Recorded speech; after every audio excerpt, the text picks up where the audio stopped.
Movement for justice for refugee of PoJK द्वारा आज एक प्रेस कॉन्फ्रेंस को संबोधित किया गया, जिसमें संगठन के पदाधिकारियों ने केंद्र सरकार का आभार व्यक्त करते हुए कहा कि उन्होंने परिसमन आयोग की रिपोर्ट में पीओजेके के रिफ्यूजी समुदाय को विधानसभा में नुमाइंदगी देने का सराहनीय काम किया है।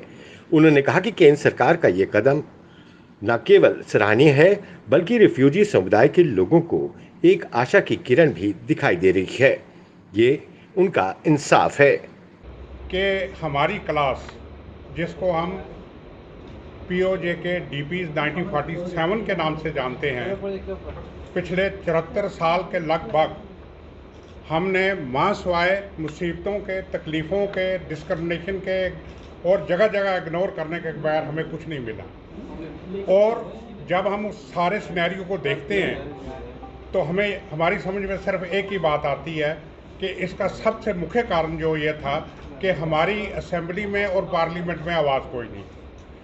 तो जब delimitation commission government of India का रीऑर्गेनाइजेशन जो हुई स्टेट की, उसके बाद बना, तो एक थोड़ी सी उम्मीद जागी कि हमें अपने हक के लिए लड़ना चाहिए और इसके लिए कोशिश करनी चाहिए। हमने शुरू से ही पहले बार डिलिमिटेशन कमीशन को दिल्ली में लिखा कि हमारी एक ऐसी क्लास है जिसने 1947 में ट्राइबल रेड में स्टेट को बचाया है, अपनी कुर्बानियाँ दी हैं, जीनोसाइड फेस किया है, हज़ारों लोग हमारे मारे गए हैं, बच्चे छोटे छोटे जो थे वो आर्फन हो गए हैं, बेवाएँ हो गई हैं औरतें, प्रॉपर्टी हम छोड़ आए हैं, सब कुछ रह गया। लेकिन हमें हमारी सरकार ने अपने देश में जो हमारे ट्रीटमेंट देना चाहिए था वो हमें नहीं दिया। इसलिए इसका कारण ये है कि हमारी रिप्रेजेंटेशन नहीं थी, हमारी आवाज़ कहीं नहीं थी। मैं ये बिल्कुल नहीं बोलता कि इन 74 वर्षों में हमारे लोग चुनकर नहीं गए, चुनकर ज़रूर गए होंगे, लेकिन वो पार्टियों की तरफ से गए हैं, वो पार्टी की लैंग्वेज बोलते थे। तो हमने बड़ा स्ट्रांगली महसूस किया कि हमें रिप्रेजेंटेशन मिलनी चाहिए, पॉलिटिकल रिप्रेजेंटेशन। उसके लिए जब हमने डिलिमिटेशन कमीशन को अप्रोच किया तो उन्हें हमें सीधा एक जवाब दे दिया कि दो कारण हैं। एक तो ये हमारा मैंडेट नहीं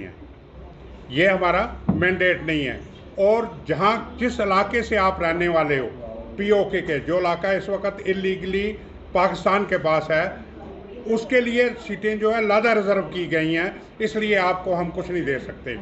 मैं MGR 47 की तरफ से जो आज प्रेस कॉन्फ्रेंस हमने रखी है, उसमें हमारा मेन मुद्दा ये है कि हम डिलिमिटेशन कमीशन जो जस्टिस जो थी देसाई हेड कर रही थी, उनकी जो रिपोर्ट आई है उसमें कम से कम पहली बार 74 साल के बाद हमारा ये पहचान कर दी गई है कि ये इनके साथ ज़्यादती हुई है, इनको पॉलिटिकल रिप्रेजेंटेशन दी जाए। अब ये कितनी दी जाए, कैसे दी जाए, यानी डायरेक्ट इलेक्शन से दी जाए या नॉमिनेशन से दी जाए, इसकी क्लैरिटी नहीं है।